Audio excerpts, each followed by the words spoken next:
உங்க ஊரா?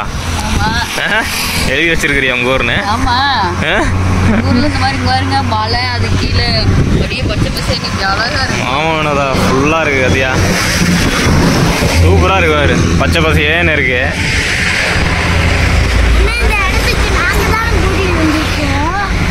எங்க குடியில் வந்திருக்கோம்.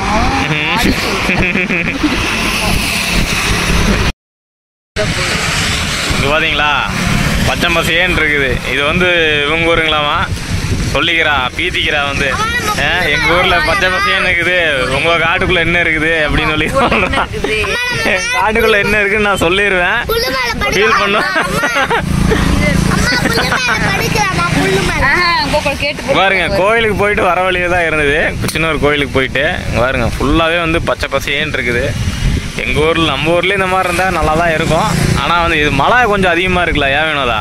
எங்க ஊரே பசுமை நிறைந்த ஊருங்க, தேனினாலே அதுதான். நல்லாதான் இருக்கு பச்சை பசேன்னு. ஆனா எங்க ஊர்லயே வந்து மழை இந்த மாதிரி இருந்ததுன்னா நல்லா தான் இருக்கும். என்ன சொல்ற? நீ மாடா, மாடு வாரி உள்ள போறதுக்கு லூசு. விவசாய பூமிடா. நீ விவசாயம் தான் பண்றியா? சேர்த்து விட்டுருங்க. பாருங்க ஃப்ரெண்ட்ஸ், நான் காட்டுறேன் பாருங்க. இதை பாருங்க, ஃபுல்லாக பின்னாடி காடு தான், பச்சை பசேன்னு இருக்கு பாருங்க. இதை பாருங்க, இந்த பச்சை பசேன்னு இருக்கு பாத்தீங்களா?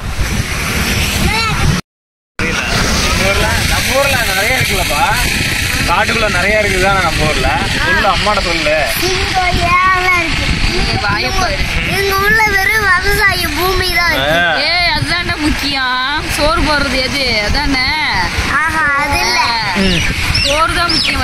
சோறு தான் முக்கியம். அம்மா எப்ப பார்த்தாலும் சாப்பிட்டே இருக்கிறாள்ல, சோறு தான் முக்கியம் மனுஷனுக்கு, அப்புறம் தான் மித்ததெல்லாம்.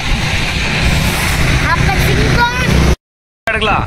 ராஜகுட்டி சிரிங்க. என்னதான் நீ சிரிக்க? சிரிச்சிட்டியா?